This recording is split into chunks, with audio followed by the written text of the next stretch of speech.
Now, from WYDC TV, this is Big Fox News at 10.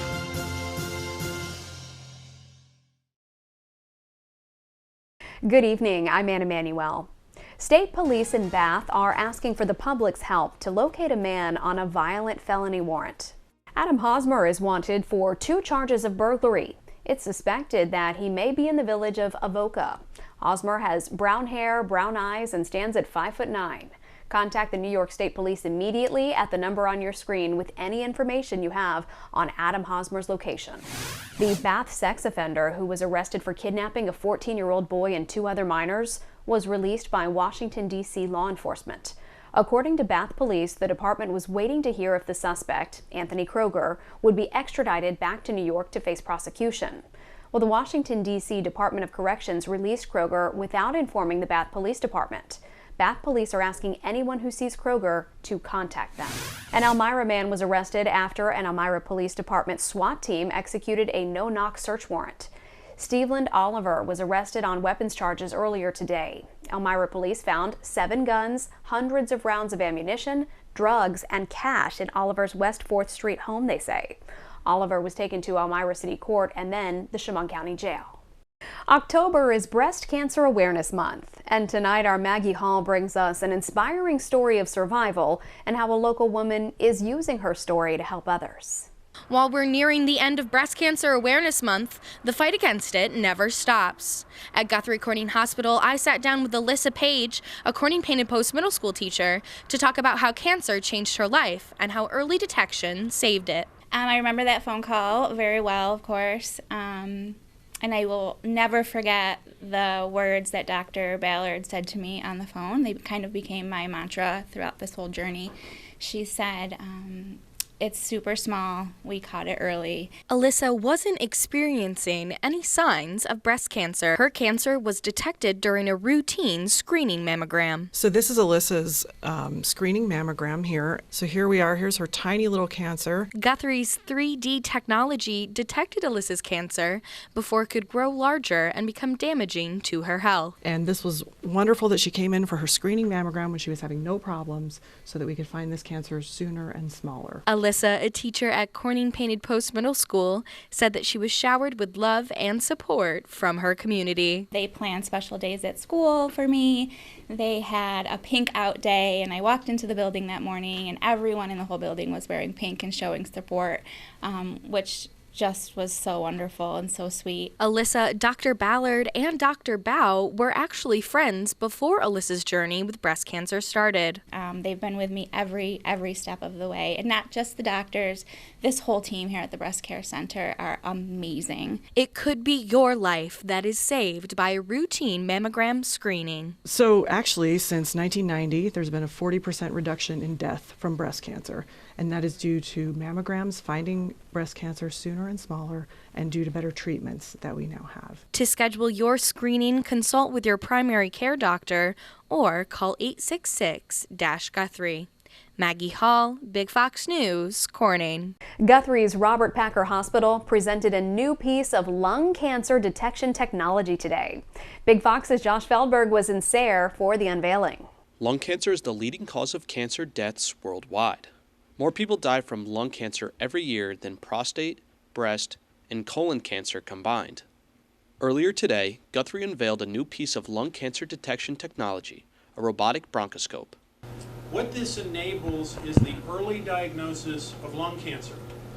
Early diagnosis improves outcomes, can lessen the requirements for treatment if we catch things earlier, and it really can make an enormous difference for our patients. The robotic bronchoscope at Guthrie is the first of its kind in this region. The bronchoscope has already been used on 20 patients and effectively identified signs of lung cancer in 17 of the patients. This is beyond next generation versus the prior forms of the technology, most of which used preformed catheters, so you had to spin catheters in place, hoping to catch an airway to get you out where you're going. Once you were there, you took out your guide, so you're completely blind, and you're taking your best shot at a biopsy. The new technology allows doctors to drive a scope and other tools into the lungs and turn in all directions around the airways in the lungs to search for signs of cancer. Before, doctors were limited in where they could go in the lungs and what they could see. Not only is this technology more effective in cancer detection, but it is safer for the patients too. So many people are reflexively sent to interventional radiology, and they do a phenomenal job. But they're taking a needle, poking it through your chest, across the lung to get into the nodule. Well, when you take a needle and poke it into a balloon, the balloon sometimes breaks. While the technology and innovations in medicine are incredible, Guthrie President Dr. Edmund Sabany reminds us that the true magic comes from the people who know how to use this technology to provide excellent care to our region. Josh Feldberg, Big Fox News, Sayre. The City of Corning needs your help with its public art strategy. Corning's Public Art Committee is developing, quote, strategic plan to cultivate and expand public art in the city. To share your thoughts on Corning's public art strategy, you can fill out the survey at corningpublicart.com. You can give input on where and how public art should be displayed in the city. As inflation soars across the country, many retirees are returning to the workforce to try and make ends meet. Erica Francis has more.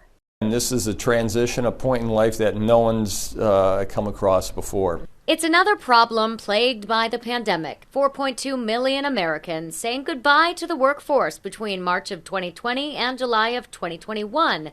2.4 million of whom were older adults, according to the U.S. Labor Department data. It's a situation where we've been in the workplace for 10, 20, 30, 40 years, and now all of a sudden things change considerably. Many are now finding their Social Security benefits and pension aren't enough to cover their living expenses. Over the past year, basically, almost 3% of people that have retired, 1.7 million people, have returned, and a good portion of that is due to the financial constraints. The volatility of the stock market, inflation, people realizing how much health care is. Those considering re-entering the workforce may need help and direction. What we found out is that most boomers, people my age, did not take the class in high school or college, Retirement 101. It's why Gesher Human Services created a Returning Retiree Boot Camp, a program for Metro Detroit retirees looking to reevaluate, reimagine, and recreate themselves for the workplace. Participants will learn all about the opportunities that are available, from remote work, part-time, even short-term contracts. This isn't the old picture when us boomers were growing up, where there was a situation there. You went to work because it was work and you had to do it. Today you can move forward and form a transition into a career that's enjoyable and a good time. In Southfield, Erica Francis, Fox 2 News. A report says more robots entered the workplace last year, and they're punching the clock in record numbers. The Wall Street Journal cites data from the International Federation of Robotics that says 500,000 robots were installed globally in 2021. That number eclipsed the previous record by 22%. The total of industrial robots in global use is now 3.5 million. For some people, it could be their second chance at life. We have a look at the cryogenics facility in the U.S. that's freezing people for the future. Plus, a look at your complete forecast. Stay with us. Here's your local stock market update from Big Fox.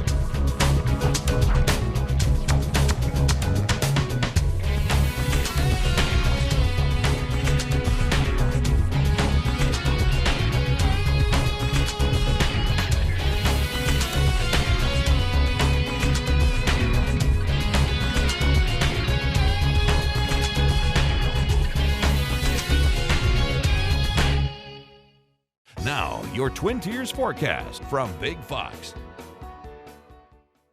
Gloomy and cloudy conditions did dominate much of the day, holding temperatures within the 40s as Elmira was just able to flirt with that 50-degree threshold.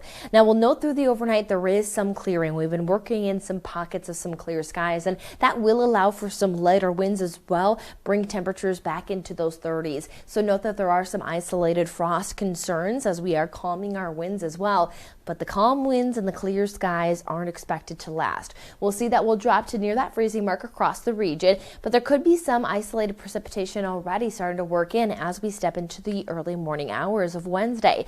Now, we'll note that we're going to have really stray showers, nothing looking overall organized. What we're seeing in place is that there's this deepening low pressure system across the Great Lakes, and it continues to bring in some lake effect rain and snowfall across portions of the Great Lakes, but there is some pockets of moisture moving with some short waves, so that's what's going to potentially bring us a few stray showers, especially late on Wednesday into Thursday morning, and then again possibly late on Thursday into Friday morning.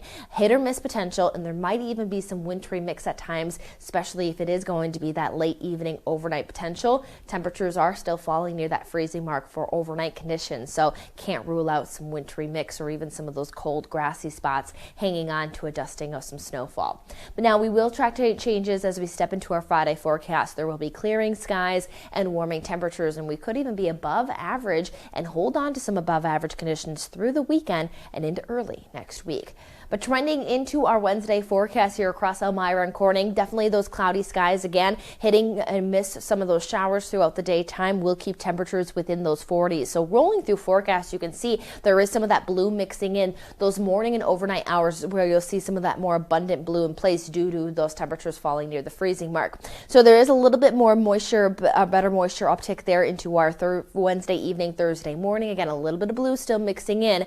By Thursday, daytime forecast does work in a little bit more sunshine, but again, there could be another short wave that could bring us some of those showers or snow showers late Thursday into Friday morning.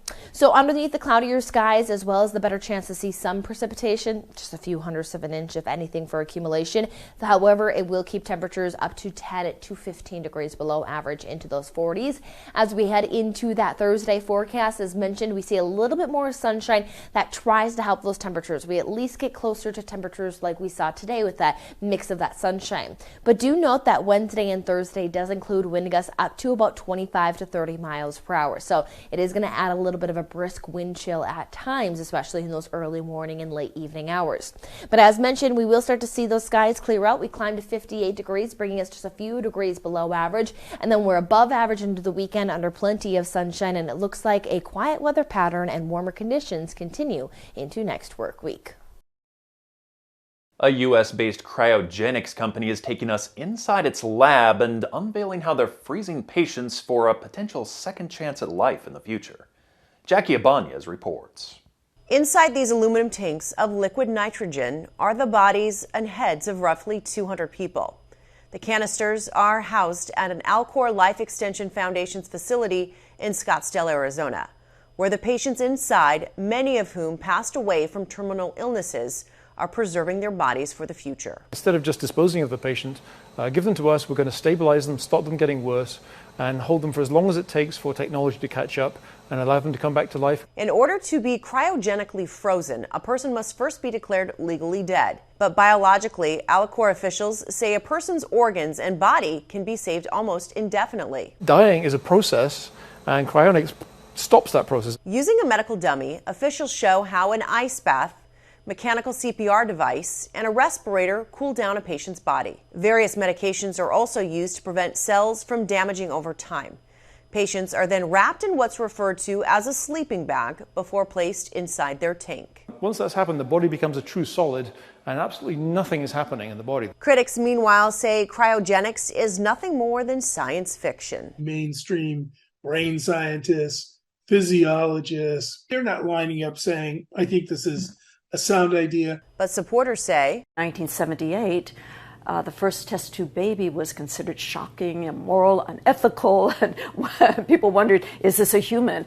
And the same type of criticism is often reflected on cryonics. It will cost you a minimum of $200,000 to freeze your entire body or $80,000 to freeze your brain. Jackie Ibanez, Fox News. Travelers seeking to get away for the holidays this year should book their flights this week. That's according to an industry analyst. A lead economist from the travel site Hopper says flight prices tend to drop the most in mid-October as demand has not fully picked up for the holidays. A report by Hopper shows that a domestic flight over Thanksgiving is estimated to cost $274 for a round trip. That's an increase of 19% compared to last year. For Christmas, domestic round trips could cost almost $400. That's a 40% increase compared to 2021. A new study finds increasing your daily steps can boost your health. Researchers from Vanderbilt University studied the data of more than 6,000 adults between the ages of 41 and 67 over a period of 7 years. Analysts found that volunteers who walked around 8,000 to 9,000 steps a day had lower risks of developing obesity, high blood pressure, depression, and sleep apnea. They also found those who walked nearly 11,000 steps a day were 30 to 50% less likely to develop those conditions. Still ahead, health officials say to buckle up because this year's flu season is expected to be worse than last year's. A look at what's driving up cases and how you can keep your family safe coming up. Flu season typically doesn't ramp up until next month, but nationwide, health officials say there are already nasty early cases of the flu spreading. Jackie Ibanez has the latest, as medical professionals say to make sure you increase hand washing and sanitation of commonly used objects and surfaces, and most importantly, get a flu shot. Flu is on the rise. Health officials warn this flu season is expected to be worse than last year's. The CDC is already reporting an early rise in flu cases across most of the country, with communities in the southeast and south central U.S. seeing some of the highest levels so far. Influenza didn't go anywhere. It just was subdued because we were practicing much more stringent practices. COVID-19 restrictions like social distancing and wearing face masks helped subdue the last two previous flu seasons. But with many people back to pre-pandemic life, the flu is more apt to spread. I had a 104.8 fever in a patient, and trust me, he's 55 years old, just like me. It's unpleasant. The sore throats can be pretty brutal. The body aches are horrific. The headaches are uncomfortable. People can sometimes get nausea, vomiting, and diarrhea. Medical professionals are also pointing to Australia's recent bout with the flu. The country just experienced its worst flu season in roughly 5 years. And officials say what happens in the southern hemisphere is typically a good indicator of what could be in store for us. I do have shot fatigue, but I still plan to get it. And even though people might be hesitant to get another shot, after millions received multiple COVID-19 vaccines and boosters, doctors say every eligible person 6 months and older should still get a flu shot as soon as possible. It takes about 2 weeks to be fully immunized against the flu, and it's the best way to protect yourself. For adults 65 and older, the CDC recommends they receive flu shots with a higher dose of vaccine for enhanced protection. Jackie Ibanez, Fox News. The FDA is warning that the nation is experiencing a shortage of Adderall due to high demand. This drug is key to helping Americans with attention disorders. Shawnette Wilson shares what this means for patients. One local doctor says that larger chain pharmacies have had this problem for quite some time, so she had been sending her patients to smaller pharmacies, but now the problem is hitting them too. Adderall is a stimulant prescribed to treat attention deficit hyperactivity disorder known as ADHD and attention deficit disorder known as ADD. Doctors say it can also help people with narcolepsy or sleep-wake disorders. But the FDA says there's a shortage of the medication. It's just so unfortunate because it is a medication that affects people who truly have ADHD. It's a game changer. Dr. Taliba Foster is the CEO of Mainline Psychiatric. She says it can affect patients as young as 3 and up to adults who are all in need of Adderall. Inattention, hyperactivity, distractibility, problem with interpersonal skills. It helps them to settle down and be able to focus on their task at hand. The FDA says the shortage is due to manufacturing delays. Dr. Foster says it puts patients at risk. They have a very high propensity for delinquency, mood disorder, anxiety, because it's hard to focus without the medication. She says patients may have to look at other medications, but also pay attention to your sleep, appetite, and getting exercise. This is a hard time right now. The seasons are changing. It's dark earlier. Everyone's just sort of coming out of their COVID funk. for this medication not to be available, I think is just it's a disaster for a large segment of our population. The situation is so dire, she says patients may also have to stretch their medication. They take a standard dose in the morning, and then based on the demands of their day, their afternoon dose may be a little bit more flexible. So, maybe not taking the afternoon dose as much. Dr. Foster says Philly has always had a problem with an Adderall shortage. She says that she was told due to the number of colleges in town and students being prescribed the medication. The FDA says the nationwide shortage could linger into 2023. Shawnette Wilson, Fox 29 News. Stay with us. We'll have more after the break. We want to leave you with a smile. A flashy green Lamborghini made of Legos makes an appearance at the Paris Motor Show. The car was built piece by piece to the same dimensions as a Lamborghini Sion FKP 37. LEGO says it took a team of 15 people and 9,000 hours of work to conceive and build this replica.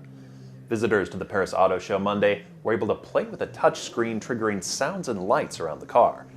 Now, for those who can't afford a real Lamborghini, LEGO Technics offers a version of the car on their website that still costs nearly $450. Replica or the real thing, that's a pretty sweet car. I'm Scott Beadle. Thanks so much for watching.